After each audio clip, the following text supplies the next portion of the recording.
mas toda a Escritura é proveitosa para a correção, para se corrigir, proveitosa para a doutrina e justiça. Então, como o Bob falou, nós recebemos isso como exemplo e o Espírito Santo realmente quis dizer: o Espírito Santo não mudou, certo? O título desse livro podia ser Atos do Espírito Santo, certo? Então, por que alguém diria que não é relevante para hoje?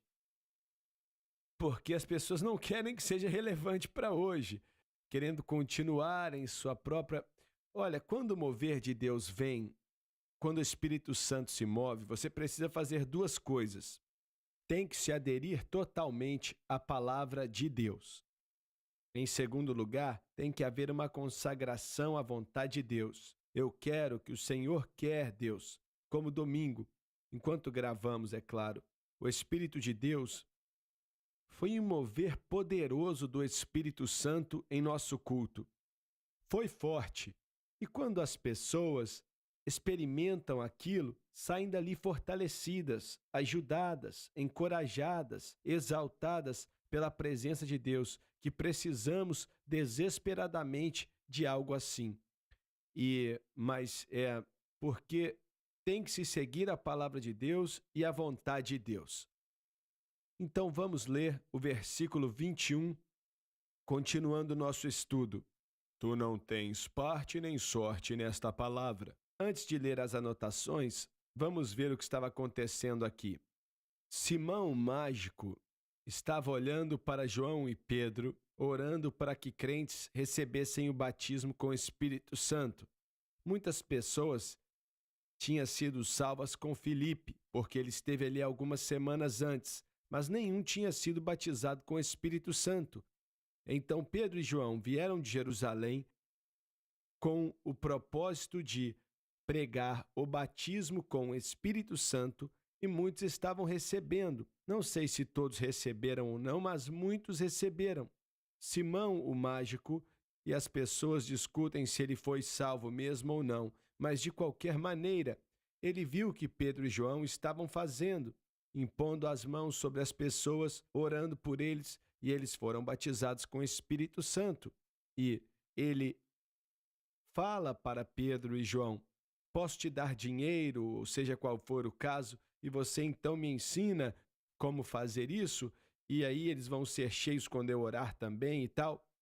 E Pedro falou: você não tem parte ou sorte nessa palavra. E como explicamos no último programa, palavra aqui no grego é logos, e outra tradução poderia ter sido também fala ou palavra, como está aqui. A palavra aqui, que está escrito logos, quer dizer uma palavra ou uma declaração. Pedro estava se referindo às pessoas que oravam em outras línguas. Porque o teu coração não é reto diante de Deus. A vontade própria é a causa de um coração maligno. Eu acho que é o consenso da maioria das pessoas que estão aqui, que Simão acreditava e aceitou ao Senhor, mas permitiu que voltasse para o seu antigo padrão, sua vã maneira de viver, mas existe uma certa evidência que ele mais adiante corrigiu a situação. Nós discutimos os dois lados aqui do argumento, e ainda que não vamos resolver tudo, mas pelo menos aqui o que fazemos quando estamos errados.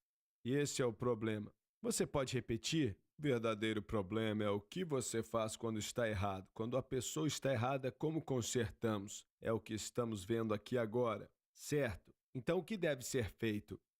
No versículo 22, diz aqui: então pode ler: arrepende-te, pois, da tua iniquidade.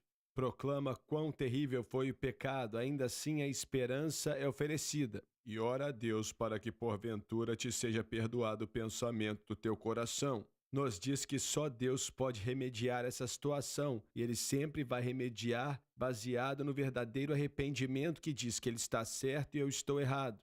E não acho que essa terminologia teria sido dada em relação ao que Pedro falou, se arrependa da sua iniquidade, se não fosse possível o arrependimento. Era possível sim, e parece aqui que ele se arrependeu sim, na continuação do texto.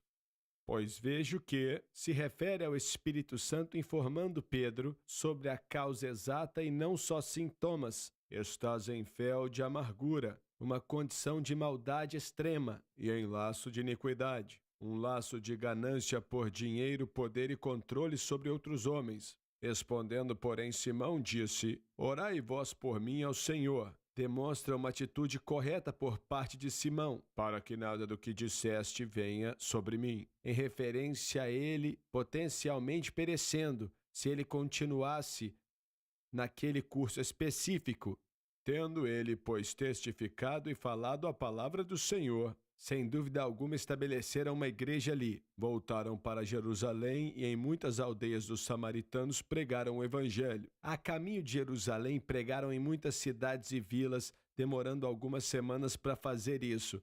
Agora, se Simão o mágico agora já não era mais mágico, se ele aceitou aquilo que disseram ou não, não sabemos, mas o Espírito Santo nos dá aqui uma porta aberta. Se o irmão quer se arrepender e se desviar da maldade dele, ele pode. E aqui para mim está muito claro.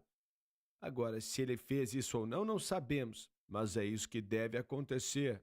Sabemos que se alguém realmente nos ama, vem e diz: isso está errado? Então você tem a oportunidade de consertar. Você pode consertar enquanto estiver respirando. O Senhor te ajuda se a atitude estiver correta. Foi o Espírito Santo que usou Pedro para dizer essas palavras e tal. Algumas coisas aqui. Em primeiro lugar, isso não se encaixa em uma igreja neoliberal. Temos que ir para o intervalo. Temos mesmo. Quando voltarmos, vamos falar a respeito disso. Você não pode perder a segunda parte.